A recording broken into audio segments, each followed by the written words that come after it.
It was the second week of May 1973 and, under conditions of absolute secrecy, a heavily guarded convoy of lorries wound out of Dubai International Airport.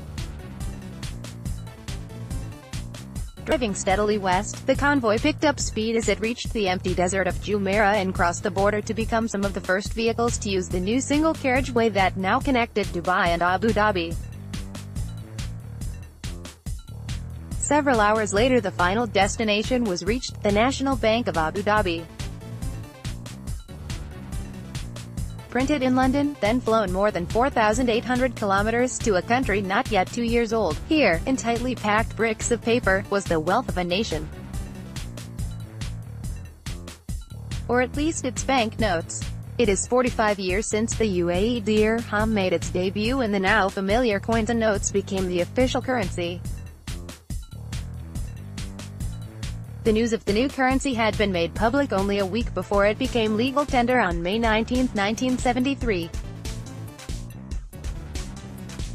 It was revealed on the May 12 front page of Abu Dhabi News, the English-language newspaper of the time, with the headline, "New Currency for the UAE," and reporting, "The United Arab Emirates will have its own currency replacing the existing currency of Bahraini dinar and Qatar Dubai Rial." The UAE Currency Museum in the Central Bank in Abu Dhabi reveals how the wealth of the nation looked during the period 1973 to 1982. Mona El-Marzouki, the National A Fuller account came week later in the Gulf Mirror, which revealed, the UAE currency arrived last week in Dubai on chartered planes in great secrecy. All banks in the UAE were closed yesterday through to Thursday, while the National Bank will send the banks, all over the UAE, the necessary amounts of new currency for their current circulation, the paper said. It claimed that the design of the dirham had not been without controversy. There was a dispute over printing some verses from the Holy Quran on the new currency. It was argued in some circles that since the currency would circulate among non-believers, it was therefore against the principles of Islam to have such verses printed. Most people, though, were glad to see the back of a confusing jumble of currencies that had existed previously, in some cases for more than a century. A country that had come together on December 2, 1971 now had money it could call its own.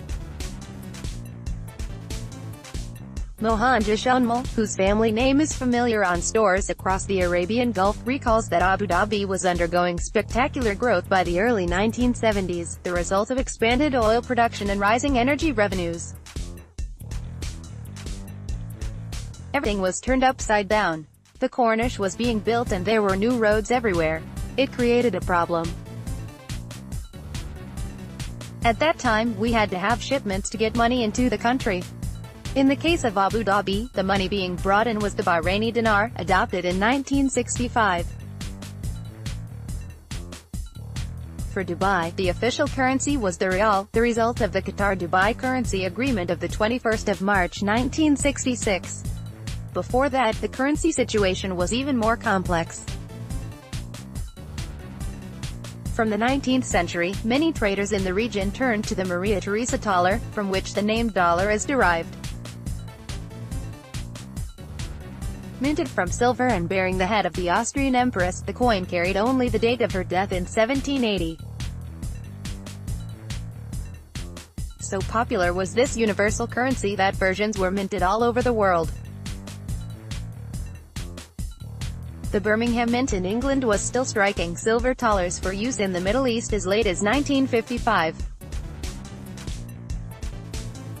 In 1945, a British official in the Gulf noted in his annual report to superiors that the Maria Theresa thaler, the local currency, appreciated steadily during the year. Prices of local product have all to be paid for in this currency, and the poor, especially those on low rupee salaries, have accordingly suffered.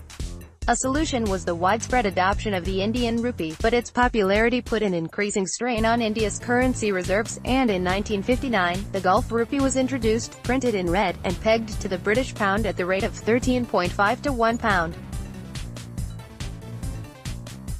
1966 saw another seismic change. India's increasingly perilous finances led to the government of Indira Gandhi devaluing the rupee by a staggering 57% on July 6. The Gulf rupee was not spared. Anyone holding the currency was instantly poorer.